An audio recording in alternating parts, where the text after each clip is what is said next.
How's everybody doing today? Have you ever gotten a phone call from a friend and had them tell you something and you thought, "Oh heck no. That can't be real." Or you see an advertisement for something or a news article and you read that news article and you think, "That has got to be fake news. It has to be." See, I got a phone call about 2 weeks ago, and while the person was telling me about some other stuff, they told me about something else. And I thought, no, either they've got a mental problem or they're making stuff up, because there's no way this could be real. But I have found in my life that the stuff that sounds the most outrageous is usually the most true. So that was told to me on a Friday. On Monday, my secretary came back in and I said, I got something for you to look up. And I know you're going to think this is fake or that I'm making it up, but I need you to look up Menstruation with Satan. And she just burst out laughing. And she was like, "Who told you to look this up?" And I said, "I had a conversation a couple of days ago. And if you could just look it up and we'll verify that it's not real. And then no one in the world ever has to hear about it." And she says, "What if it is real?" I said, "Well, if it is real, I'm going to make a video because I think the world wants to know about menstruation with Satan." So we looked it up. Menstruation with Satan. I'm here to tell you that it's real, obviously, because I'm making a video. So what is menstruation with Satan? It's so strange, right? So we looked up this program. And if you go to their website, it shows a cross next to a Baphomet statue, because we all know that Jesus is about joining forces with the devil. It's the YWCA, the Young Women's Christian Association. Remember them? And they've joined forces with the Satanic Temple because Jesus and Satan were meant to join forces, apparently. And they started a program that ran, I think, from March 1st to June 1st. So the program is over now, but they collected female hygiene products to be given out to women at the YWCA. And these products were collected by the Satanic Temple. They had a logo that included a bloody tampon. I don't remember where the bloody tampon was used. It seemed like it was in one of the letters of Menstruation with Satan. I don't know if it was the M or which one it was. Remember that I'm blind and can't see, so my secretary was reading it to me.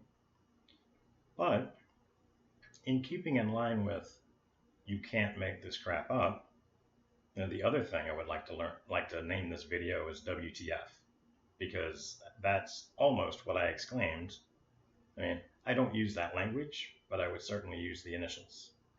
It is just too outrageous to be real.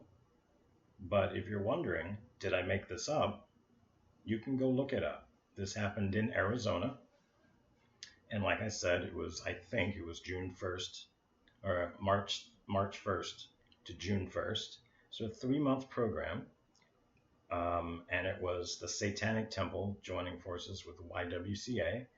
And like I said, they put a cross, thankfully not a crucifix, but a cross on the website with a Baphomet statue.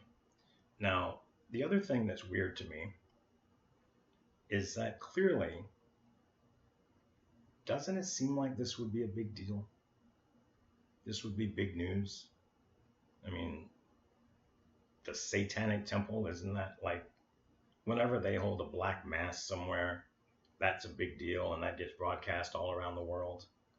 Like people in other countries contact us to find out, is this real? Are there really black masses happening at Yale or Harvard, wherever that was?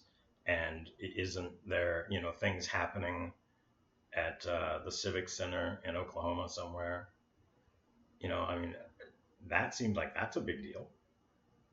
Wouldn't it also seem like it'd be a big deal that Satan is joining forces with Jesus? Like, why did that not make national news? How is it that I didn't see that news article anywhere? No one called me and said, "Did you know that EWTN covered this story?" Or, "Did you hear about World News Daily or Spirit Daily, Church Militant?" Nobody came out and told me about this news article. I wouldn't have found out if somebody hadn't called me from Arizona to tell me about it. And then when I got the story from them, I was like, well, I didn't hear about this from anywhere. This can't be real. And then I look it up, and it is, but it's not being covered by anyone. So I guess this goes back to the quote from Verbal Kent in The Usual Suspects. The greatest trick the devil ever pulled was convincing the world he doesn't exist. So I'm guessing no one believes the devil is real, and obviously if the devil is not real, he's not joining forces with Jesus. But somehow he did join forces with Jesus. I don't know whose idea that was. Was that the YWCA that decided, hey, let's hook up with Satan and see how that goes? Or did Satan decide, oh, let me join forces with YWCA? And how is it that no one has complained? Obviously, no Satanist is going to complain, but aren't there enough Christians out there to make a stink about this? Come on, people. Somebody's got to do something. You got to say something. You can't be just complacent that joining forces with the devil is okay. And you want to join forces with the devil with young girls and give them feminine hygiene products? Do you not remember that the devil was a liar and a murderer from the beginning? Apparently you don't. Thank you very much, though, for tuning into this video. And hopefully someone that listens to this will call and complain, because those are two things that cannot join forces.